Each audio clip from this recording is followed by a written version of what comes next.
Welcome back to the McCoy Leadership Podcast, elevating your impact through valuable insights and conversations about leadership.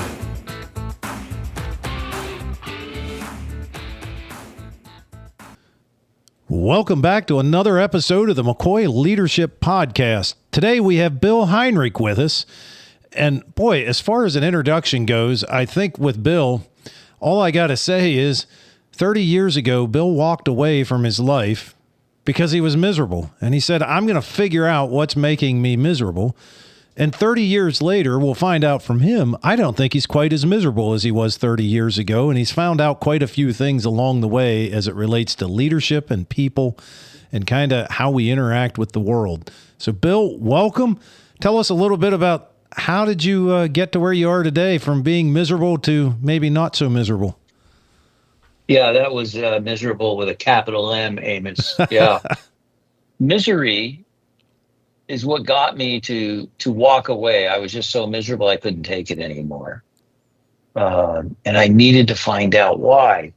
So I've been on a over 30-year journey now, and I learned pretty quickly. I was able to get to the source of the misery pretty quickly, but what started unfolding were resources that everybody has available to them, that are available to help us change, to really connect with our authentic selves, who we truly are.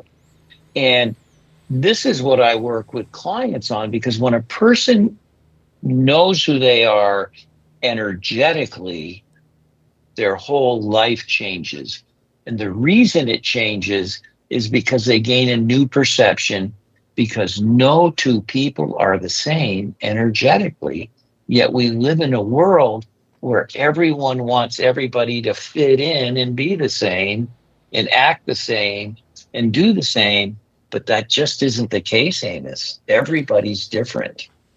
Now, just to clarify, you said you were miserable with a capital M, but does that mean that you were also not successful at that point? Can you be miserable and successful? Oh, I was successful, but the misery wouldn't allow me to keep the success. Okay. There was no value in it, right? Because of the chaos and confusion, and I'm sure you've seen that in the consulting work that you do. Like I've worked with people who have family businesses, and they told me they had a family-owned business. I said, no, you have a business-owned family is what you have. That's why everybody's miserable. I just recently had almost an identical conversation with a friend of mine that was talking about legacy. And, they kind of said, the family business is my legacy. And I said, is that really what you want to be your legacy? You want work to be your legacy, or is there something else there? And I think I might borrow that from you, that they have a business-owned family. I think that's a great way to describe that. So why do so many people go after, before we get into some of the tools that are there, why do you think so many people go after material success as opposed to going after what's going to make them happy and successful? Well, because we're taught that material success is going to make you happy. That's the game. When we're born, we're really energetically born perfectly, and they slap our ass, and then everything goes downhill from there, and we come in to learn lessons. We come in with our family of origin to learn lessons from them. We're here to learn lessons. So consequently, the main lesson that everybody learns when we go through this massive energetic reduction coming into physical life is survival, and this is an area that Abraham Maslow, I'm sure you're familiar with Maslow's hierarchy, the seven levels of needs, going to self-actualization. And that's what he was about, is understanding and getting people to really know potential. But in order to really understand potential, you have to get to self-actualization. And then there's a step after that, which is transcension. And that's purely energetic. And so once a person evolves through the self-actualization, now they're looking at life from a different perspective. And what comes with self-actualization and the ability to create transcension is automatic success. Abundance flows with it. That's the natural outcome. So rather than striving for success and controlling and manipulating your language to achieve a goal, when you're able to work authentically, you can move energetically towards that same objective. And when you're moving energetically, you're now really tapping into your potential. In fact, I've just created a new course called the Peak Potential Blueprint, which is all about what potential is. Potential is just energy. People see potential as something coming into the physical in the future. That's not true, because the moment it comes in the physical, it's your past. It's not potential, it's your past. Potential is always untapped energy. That's what potential is. So you can't get potential when you're in survival. It's not possible. So what happens is, and you can interrupt me anytime you want, I get going, and what happens is people are living from the stories inside themselves. And what I'm doing is teaching them to write a new story in the moment, to not let the stories inside you are based on protection, fear, doing the right thing, what's been defined as accomplishments, what's been defined to you as success, and so on. So it's really an energetic equation. So I want to hit one part of this, because I have a feeling that you've run into this, and I want to know how you will, or how you work through it. We have an entire generation, maybe two generations, of executives and CEOs out there that have been trained to utilize systems. They're only thinking about, profit, bottom line, all of those things. And they're listening right now, and they're saying, well, this doesn't fit into any of these systems. I can't deploy it. I can't, it's kind of, touchy-feely, happy, feel-good stuff. What would you say to that executive that is thinking that right now, as to why would I want to embark on this? Maybe I have a very monetarily successful business. I've been the CEO for 10 years. Why would I want to change what I'm doing now? What could be so much better? How would you walk them through that? Because I'm sure you run into that, where some people are like, I don't know, this energy stuff. This isn't my thing. I'm not for it. Well, let's just start right off the bat and say they're wrong. Energy is everything. You're breathing. If you're not breathing, you don't have energy. True. Let's start there. It's at the base source. And what happens is, when you get in alignment, what you're doing is intellectually abandoning yourself, your true self, to fulfill the goals and objectives of the corporation and to make the profit. So what's happening here is there's a misalignment in perception. This is what causes disease. This is what puts people in the hospital. This is what creates cancer, is you're energetically working against yourself. When you're in alignment, not only can you still do it, it's easier. It has far more potential, because you're coming at it very authentically, rather than coming at it from a system in a place that's been, quote unquote, forced on you. You change yourself to match the system. Like I'll give you an example. This is a very simple example. A belief that many people have is, I can't leave my job. I have a family, I have a home, right? And there's nothing further from the truth. Yep. They can leave their job. They're captive to the income. This is what's controlling them. If that same person sits there and says, I'm here by choice, How does it look now? I can leave. I'm choosing not to. And here's why. They're coming at it from a positive perspective energetically that supports who they truly are and why they're there. And it allows them then to sort out from a higher level of internal integrity what they're doing in their life. And it changes how you do everything because you take a greater level of ownership, a higher level of energetic responsibility, and you have the ability to create more. You communicate differently with your cohorts, coworkers, and your family. Like when I work with an executive, the thing they all love, they'll get on the line with me and go, wow, I had the most amazing time with my kids last night when I came home from work. I was able to just leave all that behind. I was on the living room floor with them. We were playing with this game. We were doing this. And they said it was freedom.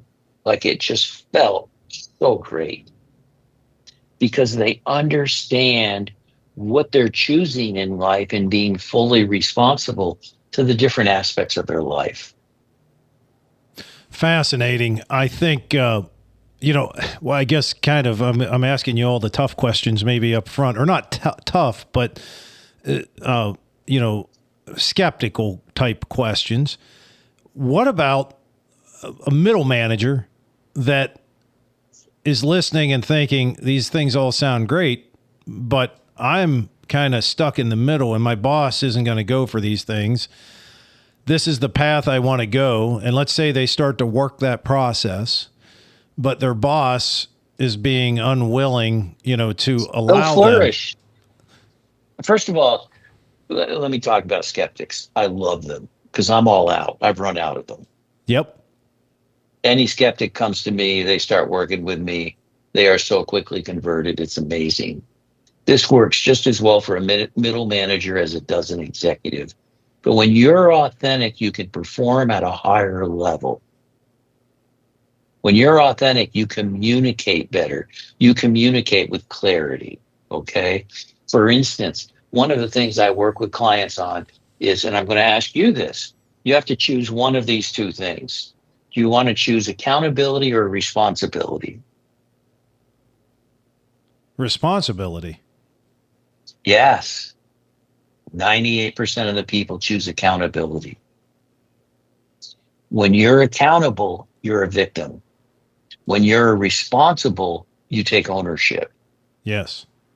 And when you take ownership, you get clarity. You ask the right questions. You say the right things. You have the trust in yourself. You understand who you are. You understand what your position is. And you're able to communicate at a much higher level when you're energetically responsible.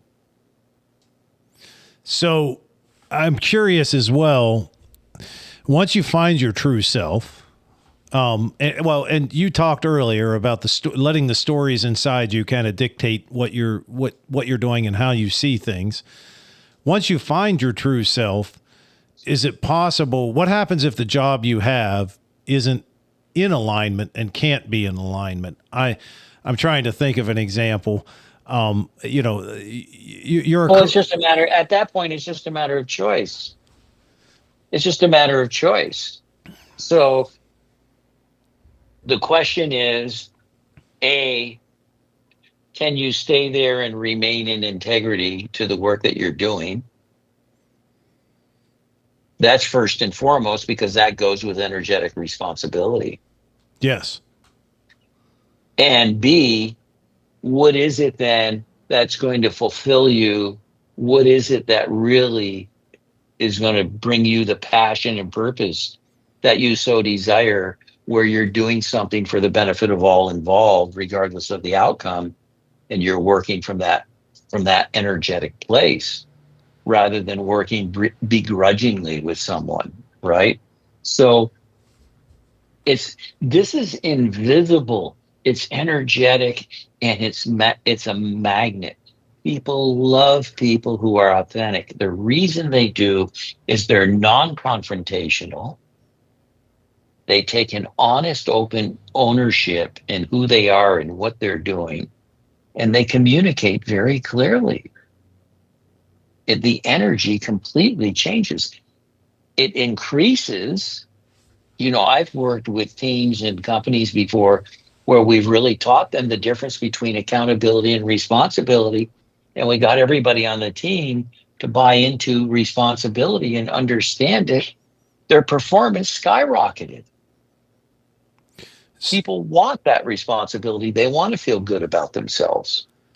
So to kind of summarize that piece of it, if I'm working in a job that currently I'm unhappy, I don't like it, and I begrudgingly show up every day, I can see where by changing my attitude and saying, well, I still don't like the job, but I'm going to choose to stay here and give it my all until I find that next opportunity.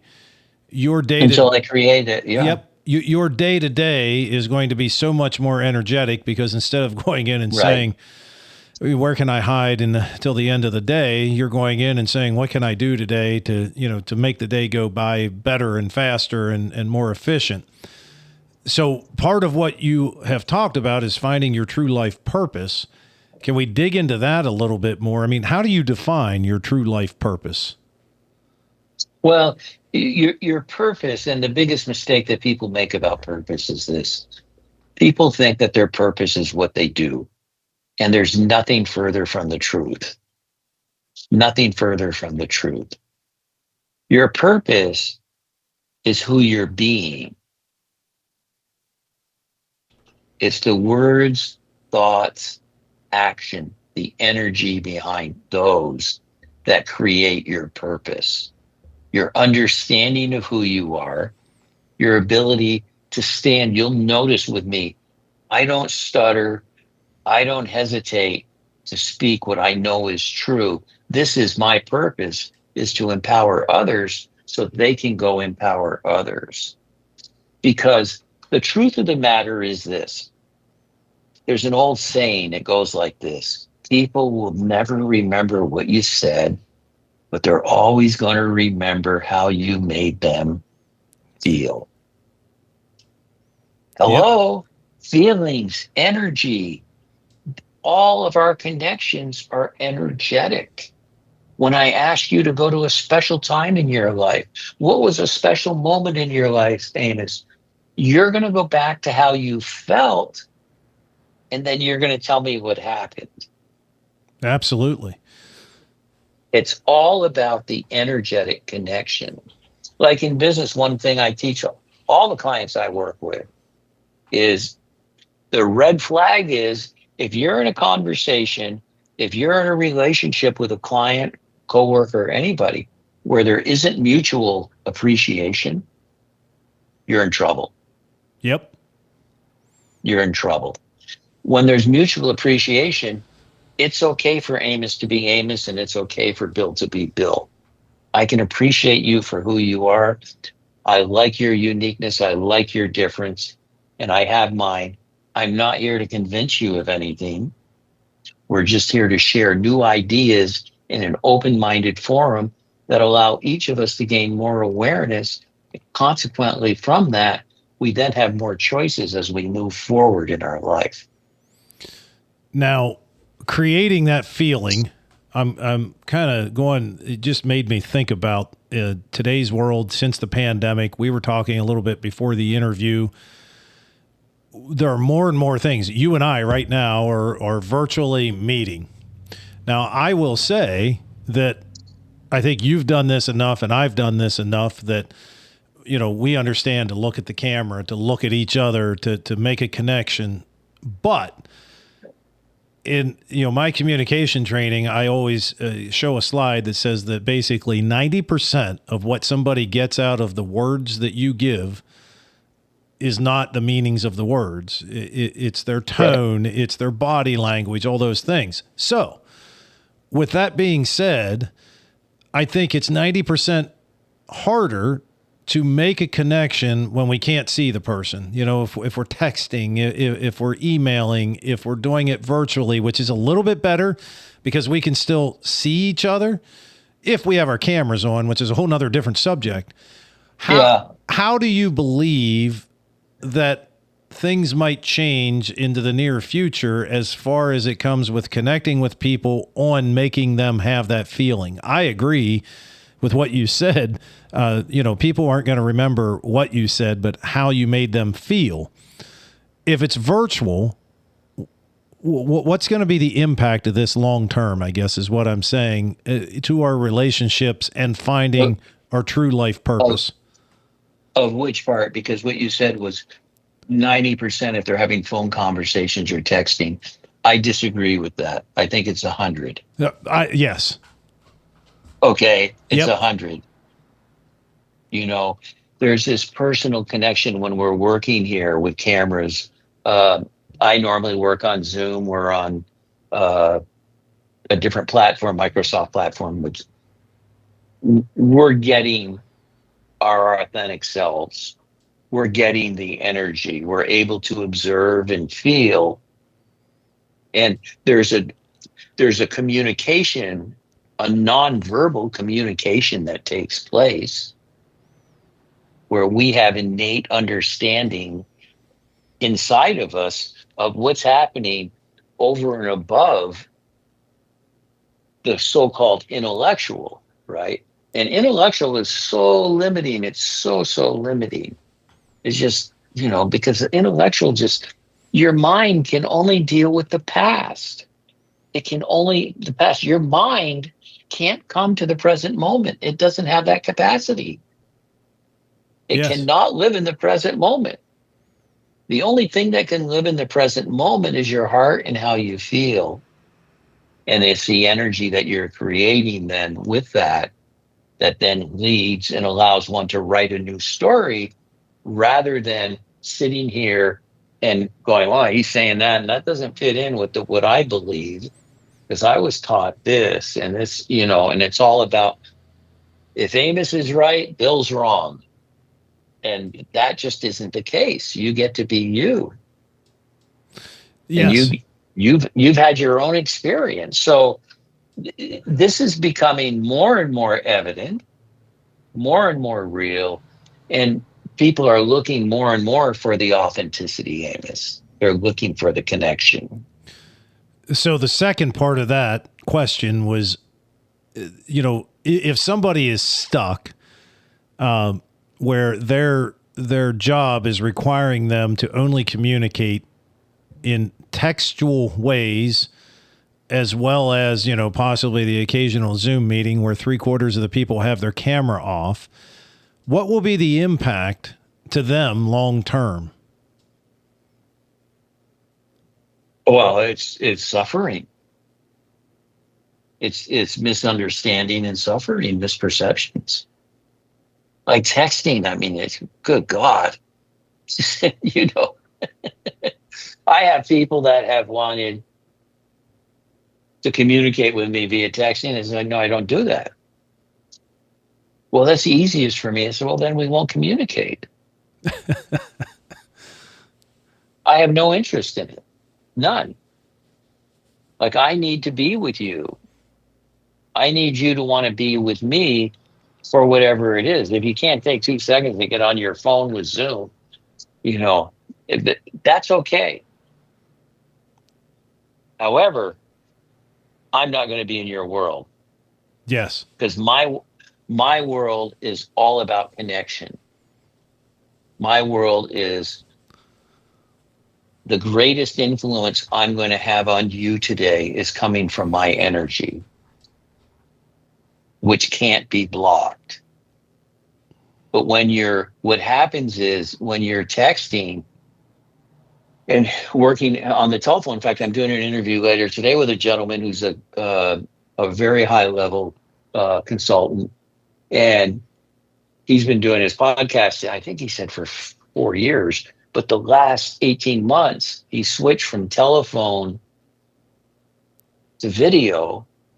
And we did a pre-interview the other day, and I was telling him, about energy. He said, geez, you're right. I never realized the interviews are so much better in person.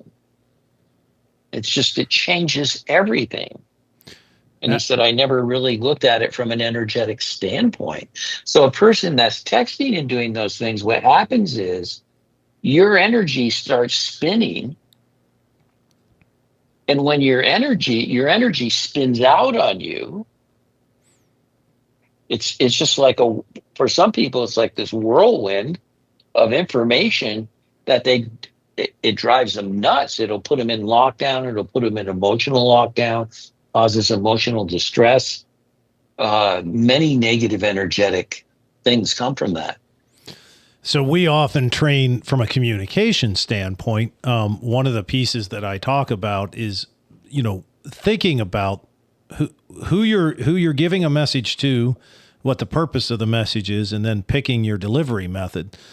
And to the point, text and email and all those things are there. And I mean, we know that we have to interact with it to some extent, but to the point, and I don't mind sharing with the audience, there was a little bit of a snafu today. You were on at 9 a.m. this morning, sitting in my Teams room waiting to get on. And as I'm thinking about it, that could have been solved by me picking up the phone yesterday or, actually reaching out in person to say, Bill, this thing has come up. We need to move our interview. Would you be okay with that? And I think we're all susceptible to it to some degree.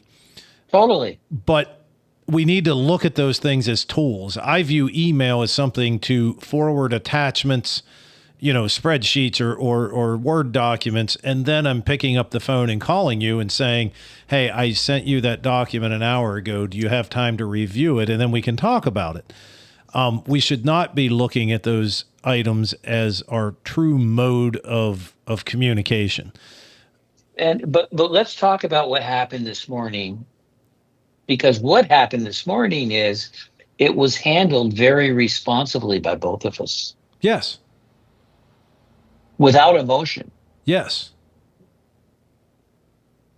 It was 5 after, you weren't on. I knew something came up. I went, sent you a message, said, hey, I'm in your room. It's 5 after.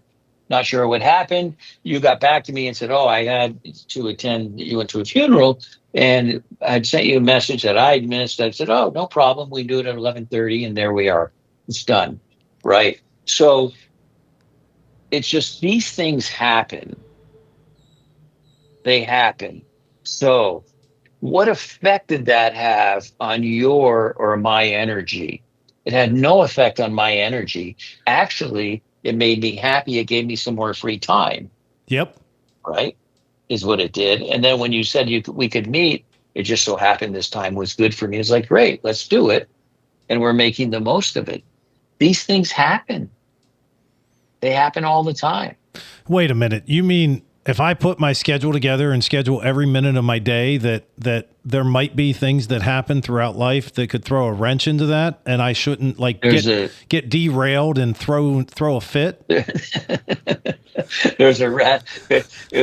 What do they say? If you want to make God laugh, tell him what your plans are.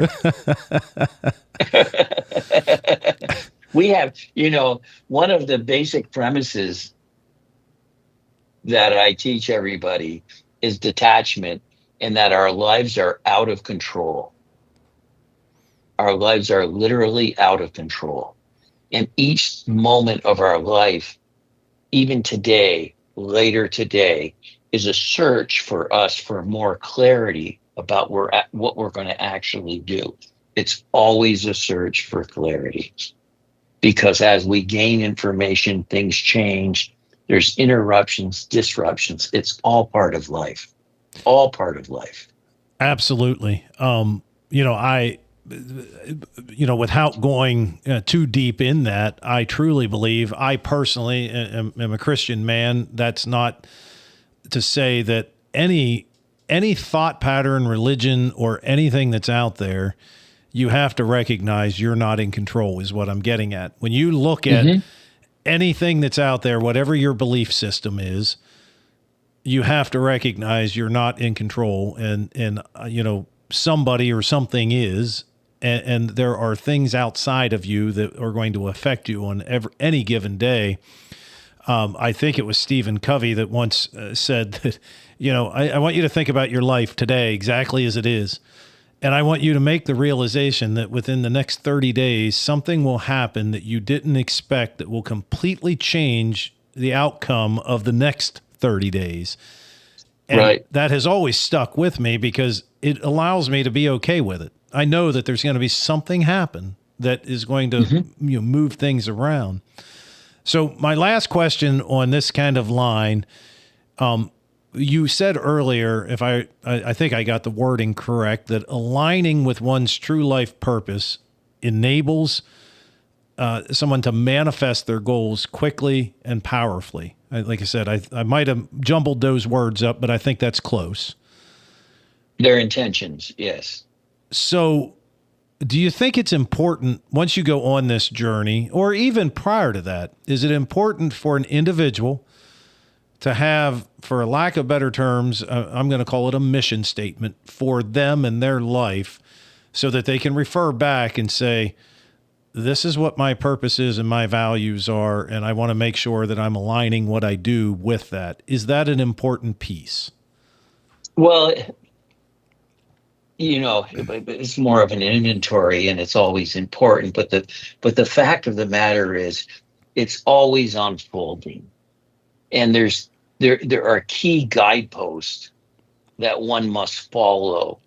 And when I work with clients, because everybody's different, I create blueprints for them for their guideposts, so that as they move along, they can see when it starts to unfold what is truly part of their purpose and what isn't.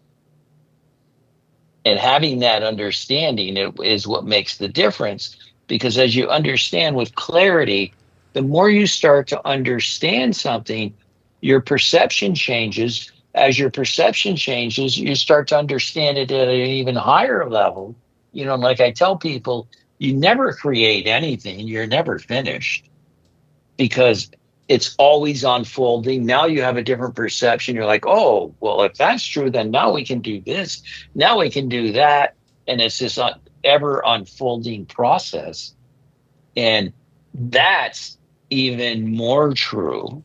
And it's more about the understanding of the commitment of having all of you that's able to fit into any situation whatsoever.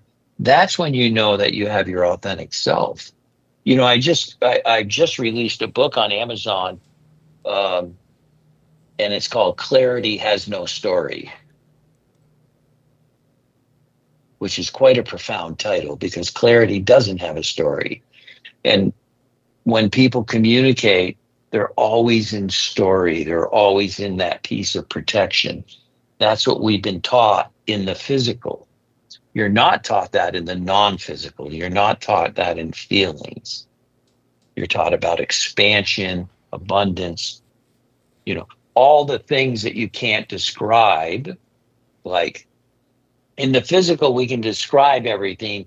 In the non-physical, when you're really talking about who you're being, you can't describe what it looks like. Like, you cannot describe love to me. Not possible. Yep. You can describe some ways it's shown up in your life, and the way gratitude, abundance, peace, joy, freedom, all of these things show up. But there's no physical meaning to it. And that's the difference. It's about who you're being, and it's not what you're doing, but who you're being. Makes sense. I said that was my last question on that line, but I lied. So you got more clarity. Oh, exactly. It's continually unfolding. But yeah. Thinking about your true life purpose, would it be a fair statement to say as well that your true life purpose should be something that is bigger than what you think is possible today? No, there's no question. It's infinite. So if somebody's on the journey and they say, well, my true life purpose is to type 60 words a minute, that probably is not really their true life purpose. It should be something that is, to your point, no, infinite.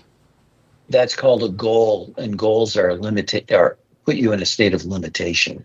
Yes. So everything I work on with people is to stay away from a state of limitation, with the understanding there's, yes, the universe, we live on Earth, and most people think this is the center of the universe. I have some bad news for you. It's not even close. We aren't even a pimple in the universe. You look at the universe, you can't even see Earth. The universe is running everything, and the universe is in a constant state of organic expansion. And let me give you the easiest example in the physical, so to speak, to see how that works. Is you remember telephones when they were attached to a wall, and if you made a call during the day, it was more expensive than making the call at night. Yes. Right? Yep. And now we have what are called phones, but truly we're cyborgs. We've got these computers in our back pocket where we push a button, and I'm talking to Australia. This has all happened in non-physical expansion. This hasn't happened. If it was physical expansion, we'd have a cord out of our back pocket to the wall. But no, the expansion has gone into this infinite aspect of the universe where we can have billions of different signals that bounce off from satellites. And in an instant, you're talking to somebody across the world, free. You're just paying your monthly fee, and you're able to talk, or you get on a video like you and I are right now. Just hook up, and here we go. 30 years ago, this was 5.5 cents a minute with AT&T on the phone. Yeah. So, but if you look at that and the way that expands, that's what's available to us as human beings if we connect with that aspect. And when we gain that perspective, then we're bringing more of an authentic, universal perspective into our daily life, which works for everybody. Well, as we're kind of coming to the end here, and before we hit our last section, I don't want to miss out. You mentioned the book. Where can people get in touch with you if they want to reach out, and where can they get the book that you just came out with and any of the other materials that you have available? Well, I have 2 books on Amazon. The Clarity Has No Story has just been released in the Kindle version. The paperback version of it will be out ready in another week or so. I have another book on there called The 7 Levels of Truth, which deals with the truth of what our energies are, our 7 chakras, how energies work through there. If anyone wanted to connect with me and have a conversation, they can go to speaktobill.com. Speaktobill.com. That puts them right on my calendar. And my website is True Life Purpose Now. And I'm on Facebook, all the social media channels. Yeah. Awesome. And we'll be sure to have those in the show notes as well. As we're coming to an end, we like to end each podcast. I ask every guest the same 3 questions, kind of rapid fire. And the first question really has been just derived out of talking to business leaders and owners and managers throughout the years. We constantly hear things that our students that are coming out of high school today maybe are missing something that the business world thinks they should have. And I thought, what a great opportunity from the standpoint of leadership experts from around the world to ask them if we could magically get all of the school administrators from across the United States into one room right in front of you, and you had 30 seconds to tell them one thing that they needed to add to a student's career to make them a better fit for society and maybe a potential leader someday. what would be that one thing that you would tell school administrators? To help them understand more about life. It's not about education. It's more about how to work through life. There's just too much emphasis on the education piece and not enough, on basic home economics and finance. I mean, it's just that's overlooked because they want them taught a certain way. So you mean once we get out of high school, we don't have to take written exams on a regular basis? I'm kidding.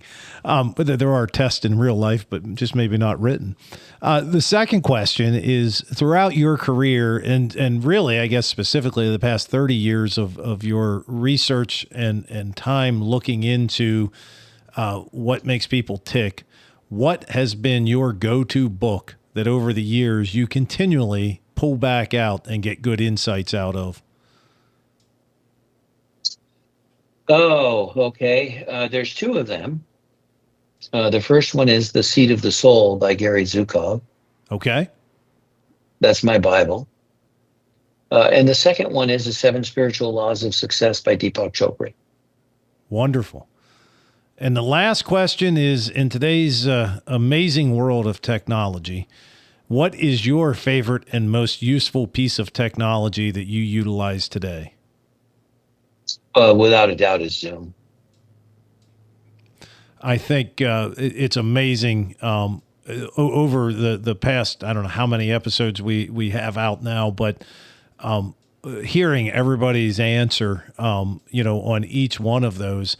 And I said, when this is all said and done, and maybe we get to the end of a year, I might go back and kind of do a highlight reel of those individual things that everybody mentioned. Even the books alone that are mentioned could create a library that would be of tremendous use for leaders of the future. But Bill, thank you so much for joining us today. I had a lot of fun. I wish we had 3 or 4 hours to unpack a little bit more of it.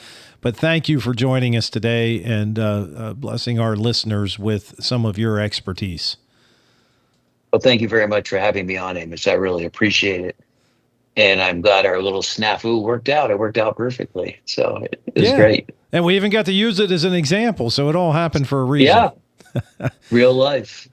And for our listeners, if you've enjoyed this episode, don't forget to check out our past episodes. And don't forget to follow us on whatever platform you're listening so that you get alerts when we have a new episode coming out. And I also will mention that we've just recently changed and added a brand new page based on Podbean for the podcast. So you'll want to check that out, and it gives a little more information about each podcast. Till next time, we appreciate you.